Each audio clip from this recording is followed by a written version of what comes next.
Hai, selamat datang di Podcraps, podcastnya Anak Biokim, yang bisa kamu dengerin kapanpun di Spotify. Akan ada banyak hal yang kita omongin di sini. Jadi gimana? Udah siap?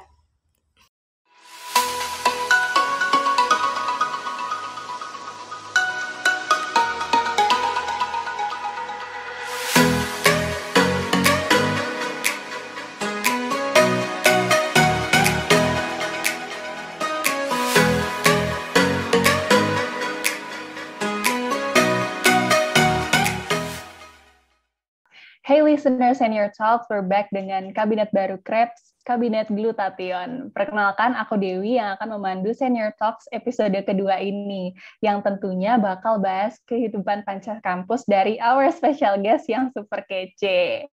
Mungkin di episode pertama Senior Talks kemarin, podcaster kita Net udah ngobrol bareng nih sama Kak Merlinang Siburian, salah satu alumni biokimia yang bekerja sebagai Original Project Manager di NCGM Jepang. Nah, tidak kalah seru nih, tidak kalah seru dengan episode sebelumnya. Senior Talks episode kali ini kedatangan tamu yang luar biasa nih teman-teman. Siapakah dia? Yuk kita kenalan dulu.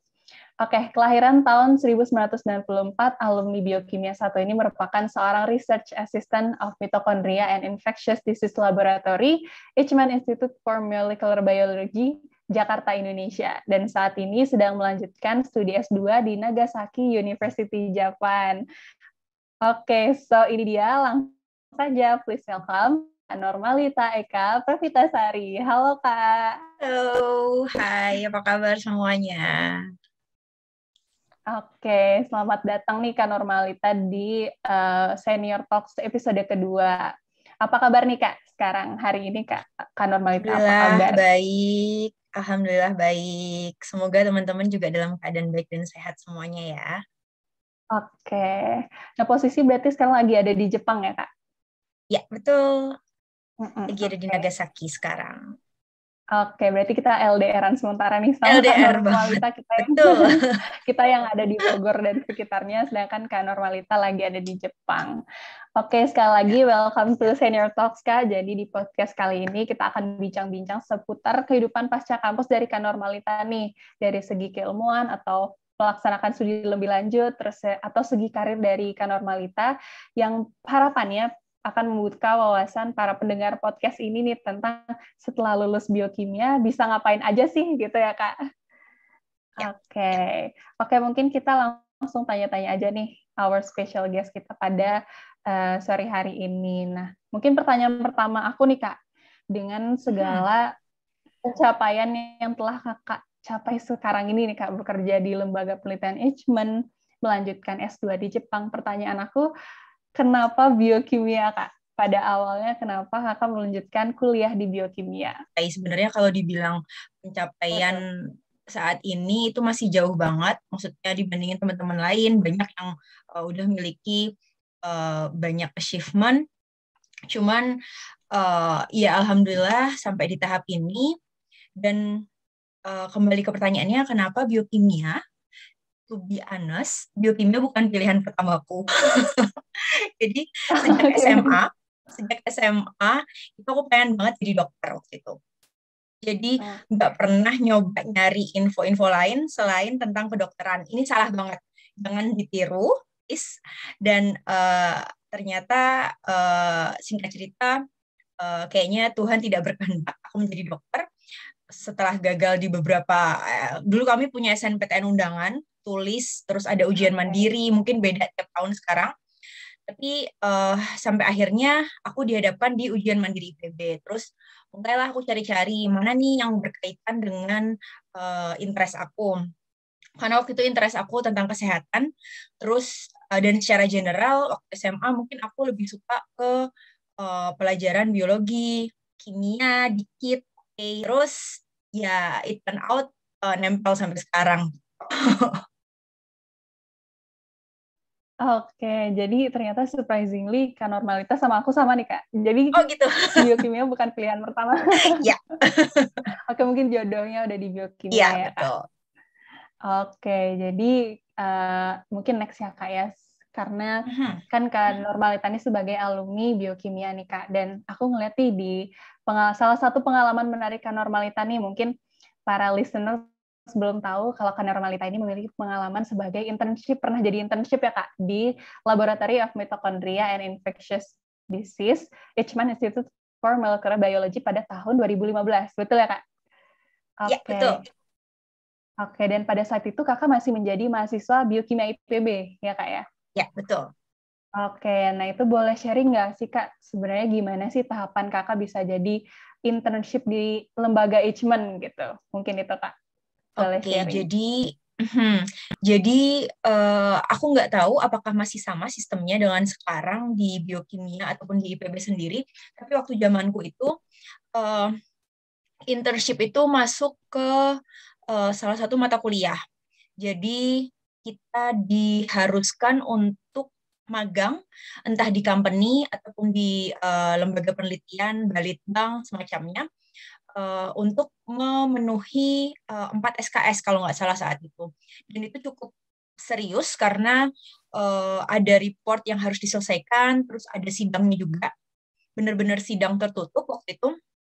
Terus dan programnya adalah 3 bulan waktu itu.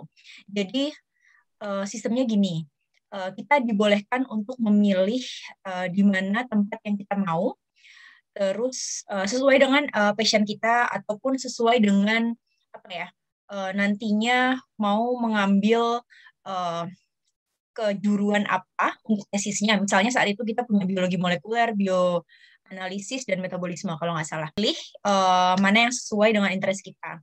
Terus nanti sistemnya juga kita mengajukan ke pihak institut atau company yang kita mau surat menyurat. Sistemnya nanti dari Biokim kita bikin surat pengajuan, nanti tinggal tunggu di follow up. Terus biasanya teman-teman akan bergrup. Jadi misalnya ada salah satu anak yang mau, aku pengen ke untuk caseku misalnya ada waktu itu temanku yang bilang aku mau ke Eijkman, nyoba ke Eijkman. Ada yang mau ikutan nggak nih gitu. Terus akhirnya aku coba untuk ikutan. Sebelumnya aku nanya dulu ke orang tuaku karena cukup repot karena waktu itu kan aku tinggal di Bogor. Terus harus bolak-balik Jakarta Bogor tiap hari selama 3 bulan, itu agak bikin aku khawatir juga. Tapi kata ibuku nggak masalah gitu, maksudnya karena ini tempat yang baik untuk belajar. Ibuku juga tahu tentang institut ini gitu-gitu. Terus akhirnya kita minta tolong juga dengan Prof. Made Artika, mungkin teman-teman tahu. Prof. Made Artika juga merupakan staf dari lembaga Eijkman gitu, salah satu peneliti di Eijkman, peneliti senior. Akhirnya kita minta tolong Pak Made, maksudnya untuk tahu prosedural menjadi intern di Eijkman, karena cukup repot untuk Eijkman ini karena mereka memberikan beberapa kriteria yang harus kita penuhi untuk menjadi intern di lembaganya gitu. Aku agak lupa dulu kriterianya apa, tapi mungkin tiap tahun beda. Salah satunya ada IPK, terus kemampuan berbahasa Inggris kalau nggak salah. Terus apalagi ya, aku agak lupa sih apa kriterianya, tapi nggak jadi masalah karena tiap tahun mungkin itu akan beda. Terus setelah itu akhirnya dari kami berlima, akhirnya kami diterima untuk jadi intern di Eijkman, terbagi menjadi 4 lab. Jadi ada 1 lab yang punya 2 anak biokim. Terus lanjutlah kita berempat, 4 dari 5 kami mahasiswa biokimia setelah magang. Jadi magang itu di semester 5 kalau nggak salah. Setelah itu kami melanjutkan skripsi, ikut project di Eijkman juga di tahun 2016 gitu. Jadi itu juga suatu privilege karena setelah magang kita boleh ikutan salah satu proyek mereka untuk melanjutkan research thesis di sana gitu. Karena dengan gitu kita nggak perlu harus berbiaya untuk membiayai penelitian kita gitu. Oke, seru banget. Nah, Kak, pas banget nih, soalnya kalau di angkatan aku, kebetulan di angkatan 57, kita lagi apply buat praktik lapang kalau kita. Jadi kita lagi nyari-nyari tempat internship gitu. Mungkin info dari Kak Normalita tadi mengenai H-Men bisa jadi insight nih buat teman-teman 57 gimana sih caranya bisa apply di salah satu, kayak semua listener pasti mau sih Kak jadi internship di H-Men gitu. Oke, berarti langsung ya Kak Ralat. Jadi antara waktu ralat. Jadi waktu dulu bener namanya praktik kerja lapang. Cuman sistemnya itu magang tadi gitu. Aku nggak tahu apakah teman-teman juga ada KKN, karena kalau kami dulu dibagi dua. Ada yang KKN, ada yang praktik kerja lapang gitu. Oke. Berarti kalau kita sejauh ini mungkin karena aku pribadi masih semester 4 menuju 5 nih Kak, dan kita emang lagi cari buat tempat apply untuk PL gitu. Oke, seru banget bisa nanti sharing-sharing mungkin ya sama Kak Normalita tentang gimana sih internship di H-Men. Oke, berarti tadi Kakak dengan 3 orang teman berarti ya Kak menjadi seorang internship di lembaga H-Men. Iya, betul. Nah, kira-kira selama menjalani internship nih Kak atau magang, ada nggak sih Kak kesulitan untuk mengaplikasikan ilmu yang Kakak udah pelajarin di kuliah gitu, dan selama Kakak di PL itu ada nggak sih Kak kesulitan-kesulitan tersendiri gitu? Mungkin boleh sharing Kak. Oke, kesulitannya banyak banget kalau boleh jujur. Karena kayak yang aku bilang tadi, kita harus benar-benar kuat mental dan badan. Karena waktu itu kita benar-benar harus dari pagi sampai malam ngikutin jam kerja orang kantor aja gitu kan. Jadi jam kerja di Ekmen itu 7:30 sampai jam 4 atau jam 8 sampai 4:30. Jadi boleh milih. Sedangkan kami berlima sama-sama dari Bogor. Jadi kami harus benar-benar kejar kereta yang paling pagi sih, mungkin sekitar habis subuh gitu harus ngejar kereta. Belum lagi waktu itu sebelum pandemi, jadi desak-desakan parah. Terus waktu itu zaman puasa juga, jadi orang-orang tuh kayaknya habis sahur udah nggak pada tidur lagi, terus kayak langsung pada berangkat ke kantor. Terus pulangnya juga masih desek-desekan lagi, penuh banget gitu kan. Jadi itu pertama kali buat kami mengalami rasanya jadi pekerja di Jakarta gitu, sedangkan tinggal di Bogor. Itu pertama sulitnya. Terus yang kedua, sulitnya adalah catch up dengan riset di lab kami masing-masing. Oke, contohnya waktu itu aku di Laboratory of Mitochondria and Infectious Diseases. Jadi fokusnya adalah malaria. Jadi aku harus belajar tentang apa itu malaria, apa penyebab malaria, atau hal-hal lain yang berhubungan dengan malaria, yang berkaitan dengan malaria tapi dalam perspektif biologi molekuler. Itu menurutku sulit karena hal yang baru. Jadi benar-benar selama 2 minggu sampai 3 minggu di awal, kita cuma literatur review tanpa megang alat. Itu lelah banget karena datang pagi kita cuma suruh duduk untuk baca paper, baca buku, masukin semua ilmu ke dalam kepala sampai benar-benar tuh rasanya kayak panas banget, karena itu pertama kali bagi kami untuk belajar hal yang baru. Terus tantangan yang lain juga, mungkin aku nggak tahu apakah ini sama dengan teman-teman atau enggak. Jadi waktu dulu kami di lab itu kan nggak semua orang bisa megang alat ya. Tapi untuk selama di internship, mau nggak mau kita harus megang alat. Jadi saat itu kita benar-benar di-train dari mulai yang namanya megang pipet, dari mulai yang namanya teknik aseptik, yang benar-benar dari awal banget. Terus segala macam teknik molekuler, biologi, seperti PCR, visualisasi dengan elektroforesis, sampai sequencing, gitu. Terus kalau ditanya apakah sulit untuk mengaplikasikan ilmu-ilmu yang didapat di biokimia ke tempat kita magang, kalau menurut aku pribadi, yang ada malah ilmu-ilmu itu membantu sekali, karena ilmu Yang kita dapat di kuliah itu kan kebanyakan teori. Jadi ketika aku magang, aku tahu apa gunanya teori-teori itu gitu. For instance, misalnya aku belajar tentang teori PCR. Yang kita tahu adalah PCR mengamplifikasi gene interest misalnya. Hanya sebatas itu. Aku nggak tahu apa sih gunanya di masyarakat gitu kan. Tapi ternyata ketika aku magang di Eijkman, aku tahu. Ketika aku mengamplifikasi gene interest yang aku mau, misalnya untuk kasusku adalah Plasmodium di malaria gitu. Dari aku mengamplifikasi gene tersebut, aku bisa mempelajari lebih dalam tentang gene itu. Misalnya, apakah ada mutasi yang nantinya berkaitan dengan resistensi terhadap obat tertentu, yang informasi ini sangat penting buat Kementerian Kesehatan untuk membuat regulasi, misalnya membuat regulasi tentang penggunaan obat anti malaria saat ini di Indonesia, kayak gitu. Jadi dari situ aku belajar bahwa ternyata ilmu kita tuh nggak abstrak-abstrak banget gitu. Ternyata ilmu kita tuh ada penerapannya. Gitu. Jadi itu sih yang aku dapat selama aku magang. Oke, berarti luar biasa ya. Aku dari tadi ngedengerinnya tuh kayak gimana ya, karena kan dari kita pribadi nih Kak, kalau misalkan dari Kan Normalita mungkin kemarin waktu kuliah itu tetap bisa offline ya Kak, jadi tetap bisa ke lab gitu.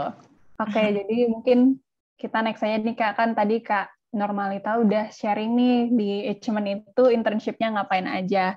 Nah, mungkin kita berkaca nih Kak sama anak-anak 57 atau 56 yang bakalan denger podcast ini gitu. Jadi kalau misalkan dari Kak Normalita tadi bisa mengaplikasikan langsung gitu ya Kak, ilmu yang Kakak pelajari di kampus di masa internship tadi. Nah kalau misalkan di angkatan kita nih Kak, itu kan angkatan COVID ya, kayak di mana kita tuh bahkan dulu itu praktikum juga online Kak, jadi kayak nggak langsung masuk ke lab gitu. Dan sekarang ini kita lagi apply PL dan muncul kekhawatiran tersendiri sebagai mahasiswa biokimia gitu Kak, untuk kan kalau misalkan di dunia pasca kampus itu dibutuhkan skill lab dan lain sebagainya. Nah, menurut Kakak gimana nih kalau misalnya kita yang pengen banget sebenarnya bisa ikut internship juga di Eijkman, tapi dengan skill lab yang kurang karena kita harus menurut formalitas sendiri. Oke. Yang pertama, teman-teman nggak usah berkecil hati. Semua terdampak dari pandemi ini gitu, aku rasa. Dan aku bisa paham bahwa ini nggak mudah ke teman-teman, apalagi yang angkatan COVID, karena jujur kuliahku saat ini juga sistemnya hybrid. Jadi ada yang beberapa offline, ada yang online. Jadi untuk beberapa mereka yang belum bisa sampai ke Jepang harus ikut kuliah online gitu, dan itu nggak mudah juga untuk mereka. Karena mereka mungkin harus bangun tengah malam untuk ngikutin jam yang beda gitu. Itu nggak mudah. Buat teman-teman biokimia sendiri juga, apalagi kita basicnya lab gitu ya. Maksudnya banyak hal-hal, banyak mata-mata kuliah yang membutuhkan skill lab gitu. Cuman menurut aku yang bisa teman-teman lakukan, yang bisa kita lakukan saat ini adalah memanfaatkan apa yang kita punya gitu. Sebagai contoh misalnya, ya aku tahu ketika kita terjun langsung ke dunia lab itu akan berbeda dengan kita hanya nonton di YouTube gitu misalnya. Tapi dengan teman-teman mengeksplor, mencari tahu lebih jauh lagi tentang apa yang ingin teman-teman tahu melalui YouTube, teman-teman jadi punya pandangan seperti apa sebenarnya nanti ketika teman-teman langsung masuk ke lab gitu misalnya. Dan itu hal yang terbaik yang bisa kita lakukan saat ini gitu misalnya kan. Jadi teman-teman nggak perlu berkecil hati, this too shall pass. Jadi manfaatkan waktu teman-teman, coba lihat apa yang bisa kalian lakukan saat ini, lakukan yang terbaik, karena sebenarnya ada beberapa dampak positif dari COVID ini di masa pandemi untuk kita sebagai researcher. Saat ini kita nggak perlu lagi harus misalnya ikut conference, datang langsung ke kota mana hanya untuk ikut seminar A misalnya. Tapi teman-teman bisa duduk di depan laptop, teman-teman bisa dengar, bahkan teman-teman bisa ikutan seminar Harvard, gitu banyak materi-materi yang diberikan oleh Harvard, teman-teman bisa bahkan dapat sertifikatnya ketika kalian ikutan gitu. Sekarang adalah tinggal apakah teman-teman mau atau teman-teman mau untuk apa ya istilahnya melakukan yang terbaik dengan keterbatasan yang ada gitu. Oke, memanfaatkan apa yang ada ya kan sekarang karena kita semua benar-benar dihadapin sama yang namanya pandemi COVID, terus praktikum online dan lain sebagainya. Dan ini juga salah satu privilege kita nih Kak, karena di masa COVID jadi kita bisa interview langsung bareng Kak Normalita, sharing di podcast seperti ini. Oke, nah mungkin tadi Kak Normalita udah sedikit nyinggung nih Kak kalau misalnya Kakak sedang kuliah dan kuliahnya hybrid nih. Terus tadi juga udah terspill di opening kalau Kak Normalita ini sedang cuti dan melanjutkan S2 di Jepang. Betul ya Kak? Betul. Oke, nah kenapa dan S2-nya itu di Nagasaki University nih guys. Nah kenapa Jepang gitu Kak? Dan kenapa Nagasaki University yang jadi pilihan Kakak? Mungkin itu dulu Kak. Oke, kenapa Jepang? Kenapa Nagasaki University? Jadi kalau buat aku untuk melanjutkan sekolah, aku harus tahu apa yang aku mau. Jadi buat aku sendiri, aku pengen mengeksplor lebih jauh tentang research interest aku. Dan kebetulan lab sensei aku di sini itu sangat relate dengan research interest aku, yaitu di bidang mitokondria, di bidang biokimia, di bidang parasit, di bidang malaria juga. Gitu. Jadi, dan juga kami pernah bekerja sama dulu di Indonesia, terus jadi kayak udah tahu proyek-proyek yang mereka punya juga. Akhirnya aku memilih untuk melanjutkan studi di Nagasaki University gitu untuk bisa belajar lebih jauh di bawah lab sensei aku ini gitu. Karena ketika teman-teman nanti mau melanjutkan studi S2, pesan aku jangan hanya sekedar milih apa ya, sekedar milih negara atau universitas yang kayaknya keren atau misalnya hanya milih satu negara karena tempatnya bagus, bisa buat jalan-jalan, bisa buat nyobain makanan ini itu gitu. Bukan hanya itu boleh jadi nilai plus teman-teman nantinya selama kalian melanjutkan studi, tapi harapannya teman-teman harus memilih kampus atau lokasi tempat teman-teman belajar itu sesuai dengan minat dan passion teman-teman. Oke, keren banget ya Kak. Kalau gitu, kalau dulu itu Kak, waktu Kakak apply S2 nih Kak dari S1 Biokimia menuju Nagasaki University, itu lewat jalur apa sih Kak? Pasti aku percaya banget yang dengar podcast ini pengen tahu banget gimana caranya Kak Normalita bisa sampai keterima gitu menjadi seorang mahasiswa S2 di Nagasaki University. Mungkin boleh Kak di-sharing. Jadi jujur aku nggak mungkin mampu untuk bisa lanjut studi dengan uangku sendiri dan orang tuaku juga.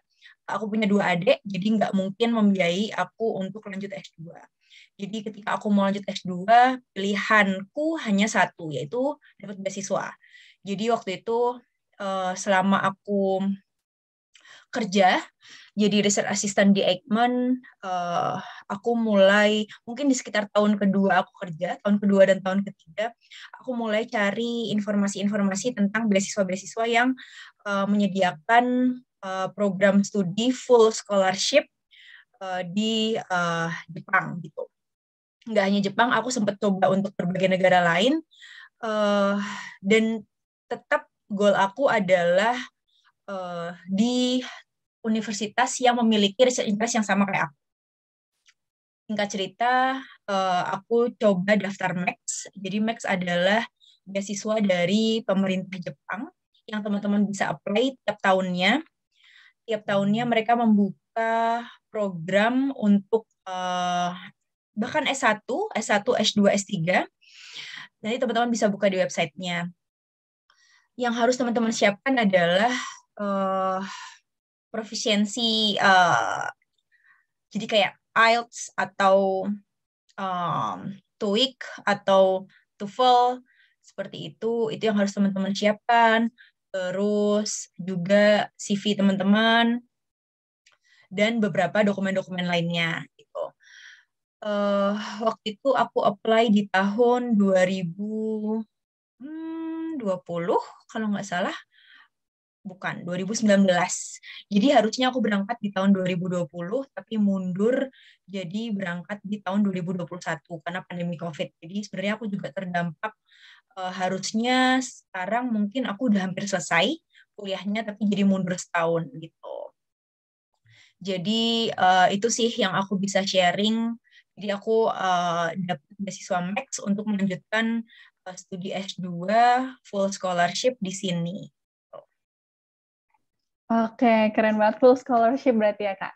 Ya. Oke, mungkin bisa jadi info tambahan nih buat teman-teman pendengar podcast Senior Talks. Kalau misalkan ada yang tertarik gitu ikut apply S2 untuk di Jepang, boleh banget. Nah, aku mau tanya lagi nih Kak, tentang research interest Kakak. Kalau nggak salah tadi Kakak bahkan di S2 aja Kakak milih ke tempat yang bisa untuk ngelanjutin tentang research interest Kakak, betul ya Kak? Ya. Oke, nah itu tentang penyakit malaria. Nah, gimana sih Kak pada awalnya kenapa malaria gitu? Apakah itu pilihan dari dosen atau memang Kakak punya interest sendiri nih di penyakit malaria itu? Boleh mungkin itu Kak?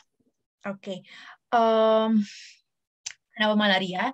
Jadi sejak tadi aku udah cerita ya, kalau di internship aku tergabung di laboratorium mitokondria dan penyakit infeksi.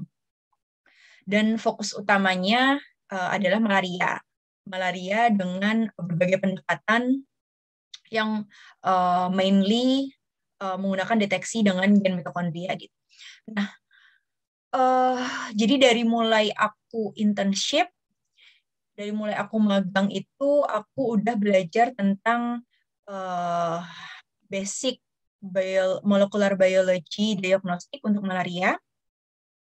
Terus waktu aku melakukan penelitian untuk S1, untuk tesisku sendiri juga, skripsi maksudnya, itu juga tentang malaria, itu. Terus ketika aku lulus S1, kebetulan lab mitochondrial infectious diseases juga butuh research assistant. Akhirnya aku coba apply dan aku ikut seleksinya. Terus ketika aku diterima, otomatis aku tergabung di laboratorium tersebut dan bekerja ikut serta dalam berbagai proyek berjalan waktu itu, dan semuanya berkaitan dengan malaria. Walaupun dengan berbagai macam pendekatan, jadi berbagai topik, misalnya tentang pengembangan obat anti malaria dengan mekanisme dan gen target yang baru secara in vivo in vitro, terus analisis genetik, variasi genetik dari plasmodiumnya itu sendiri yang berkaitan dengan resistensi, terus juga ada molecular surveillance di non-human primate, misalnya untuk malaria sendiri, karena evidence zoonotic, dan lain-lain. Jadi karena itu, akhirnya aku terekspos dengan dunia riset ini, di bidang ini. Jadi bukan mau nggak mau, tapi bukan bisa karena biasa, suka karena biasa gitu jadinya. Karena setelah mungkin berarti sekitar 6 tahun aku bekerja di bidang ini, di riset ini, jadi akhirnya aku pengen lebih jauh belajar tentang ini, aku pengen terus keep up dengan peneliti-peneliti lain di dunia tentang malaria, karena riset itu nggak pernah berhenti gitu. Selalu ada hal baru di dunia riset. Ditambah lagi malaria itu merupakan global burden buat kita, tidak hanya di Indonesia tapi di dunia. Kita juga untuk mencapai goal dari WHO untuk eradicate malaria di 2030 itu sulit, nggak mudah. Jadi aku ingin mengambil peran dalam itu juga. Oke, luar biasa sekali. Berarti awalnya dari topik internship ya Kak, waktu magang dan akhirnya Kak Normalita ingin belajar lebih nih tentang malaria sampai ke negeri Jepang gitu ya Kak. Oke, mungkin aku mau tanya nih Kak, nah kira-kira ada nggak sih Kak perbedaan kayak euforia Kakak dulu sebagai mahasiswa IPB di Indonesia yang belajar biokimia dengan bedanya Kakak sekarang ada di Jepang mempelajari hal yang lanjutannya seperti itu? Mungkin Kak, apa ada tantangan atau kendala tersendiri nggak Kak sebagai mahasiswa S2 di Jepang? Mungkin itu Kak. Oke, tantangannya banyak.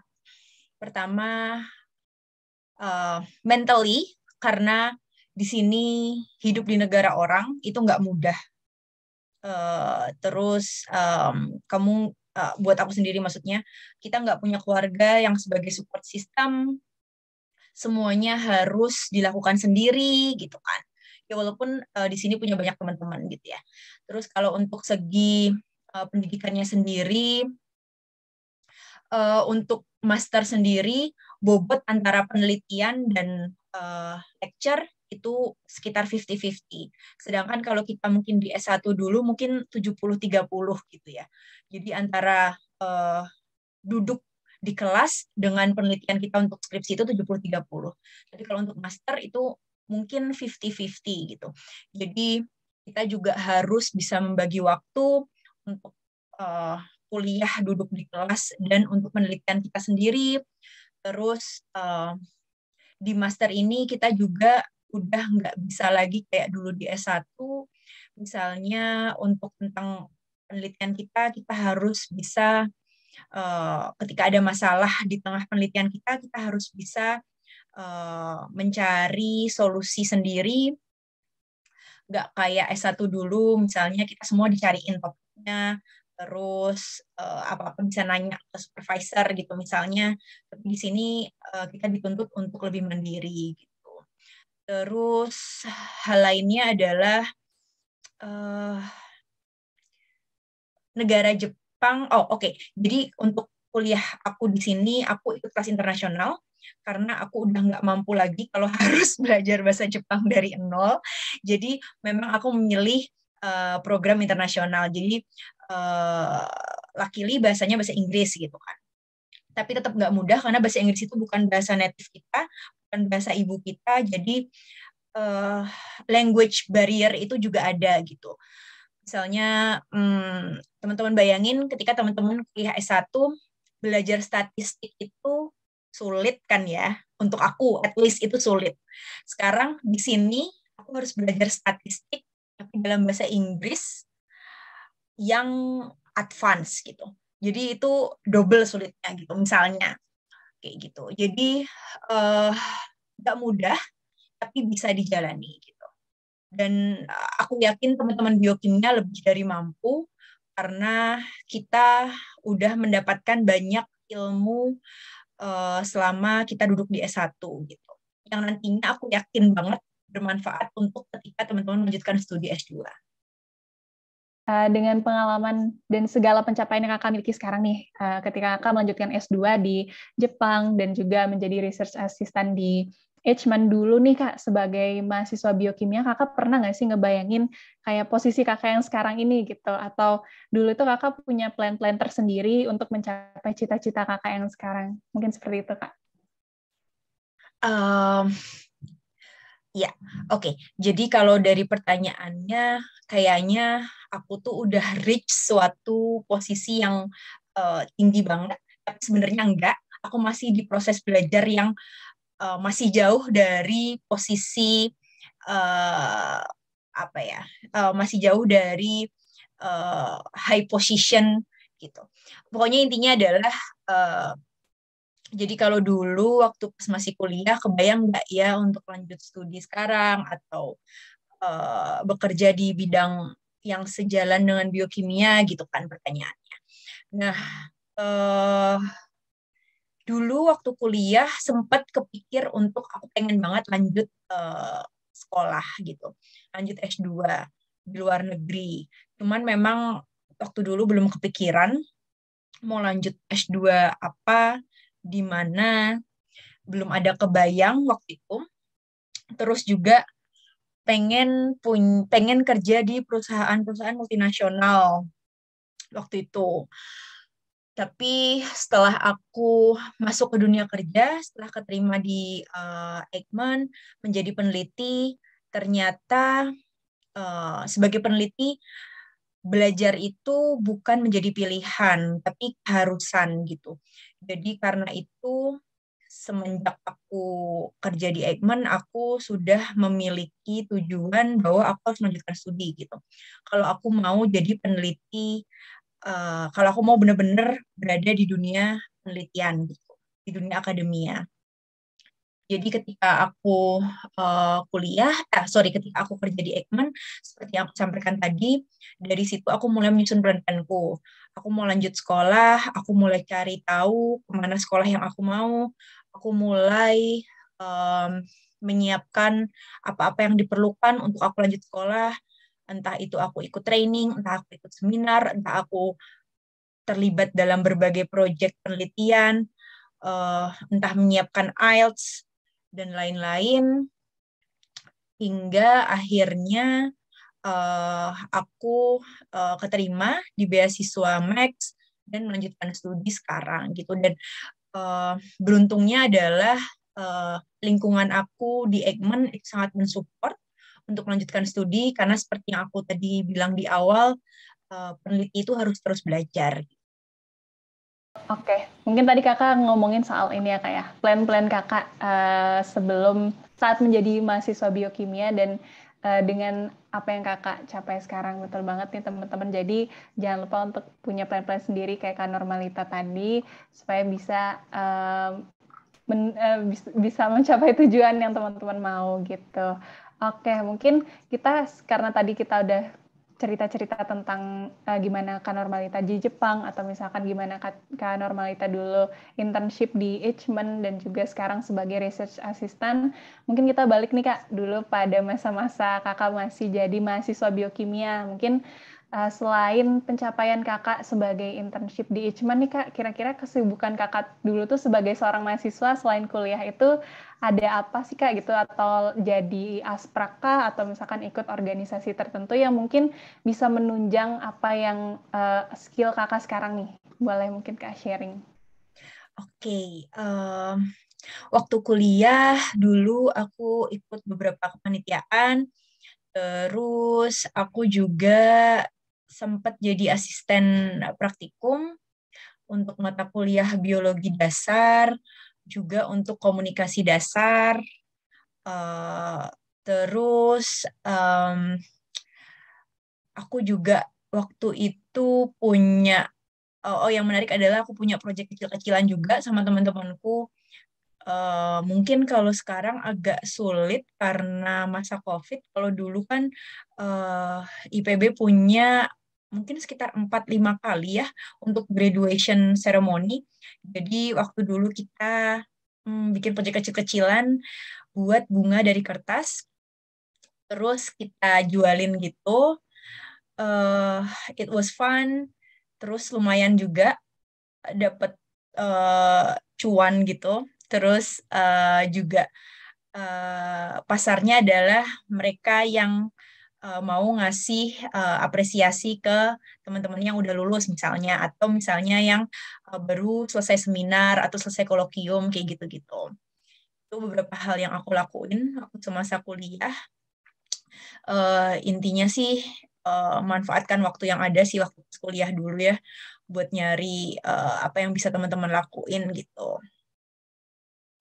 Dari pengalaman tadi itu Kak, ada nggak sih Kak yang menunjang karir kakak sekarang? Misalkan dulu kakak ikut asprak, jadinya sekarang bisa nambah skill kakak waktu di S2 gitu, atau misalkan waktu kakak sebagai research assistant itu bisa terbantu dengan pengalaman kakak di kuliah. Kira-kira ada nggak sih Kak, misalkan dari asprak atau yang lain? Mungkin boleh Kak.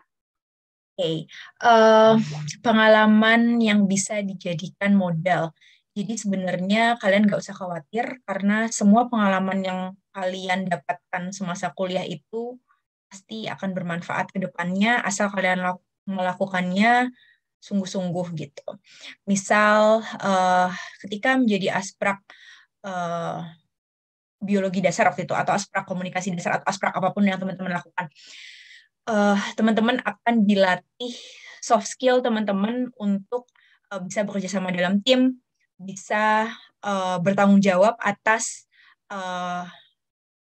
mahasiswa pastikan gitu. Nah, hal-hal kayak gini tanpa kalian sadari juga nantinya akan berdampak untuk ketika teman-teman bekerja setelah kalian lulus gitu misalnya.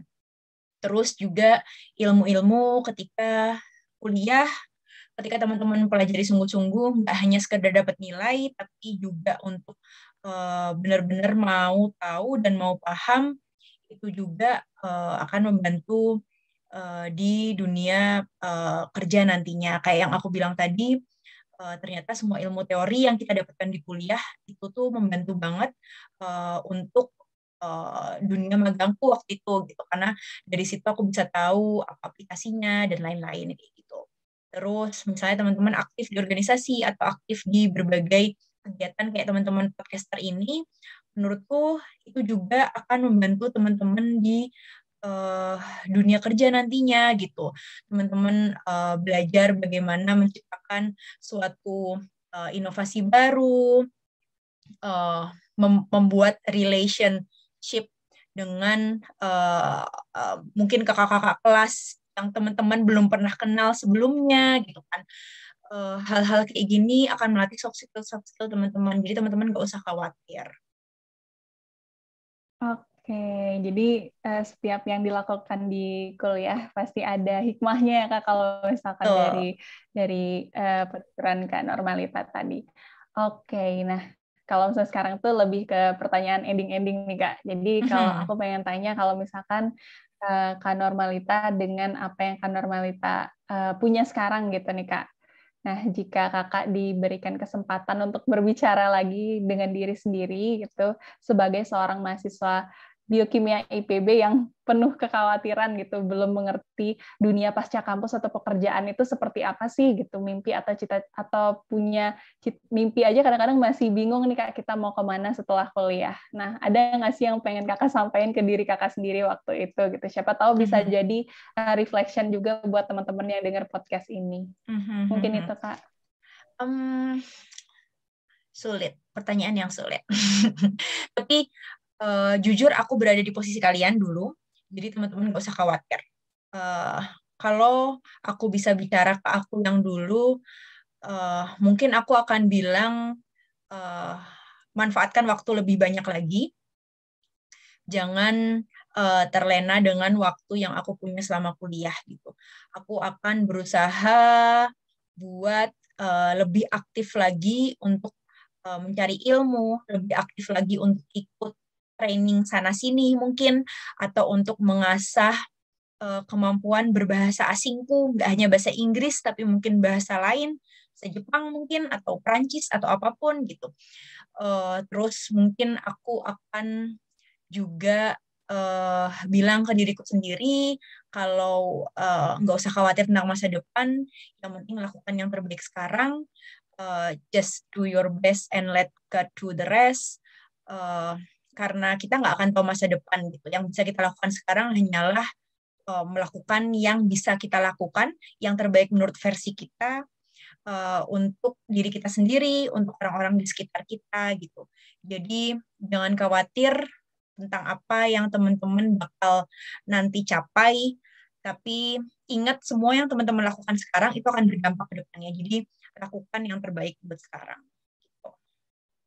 Oke, itu dia. Thank you banget nih. Mungkin dari kata-kata Kak Normalita ini bisa lebih menenangkan kita-kita nih mahasiswa yang masih pada bingung mau PL di mana, atau mau melanjutkan kuliah di mana, atau nanti bekerja sebagai apa gitu.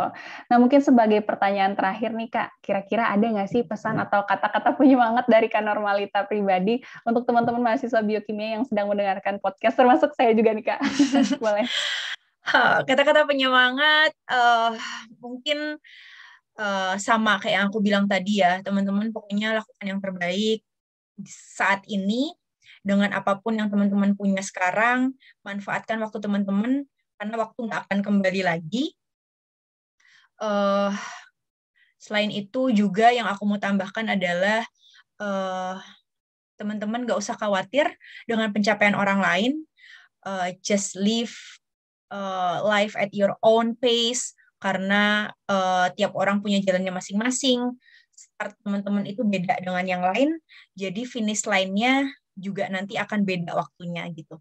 Jadi tetap teman-teman harus bergerak, jangan jalan di tempat, maju terus, nggak perlu pusing dengan yang lain, tapi teman-teman harus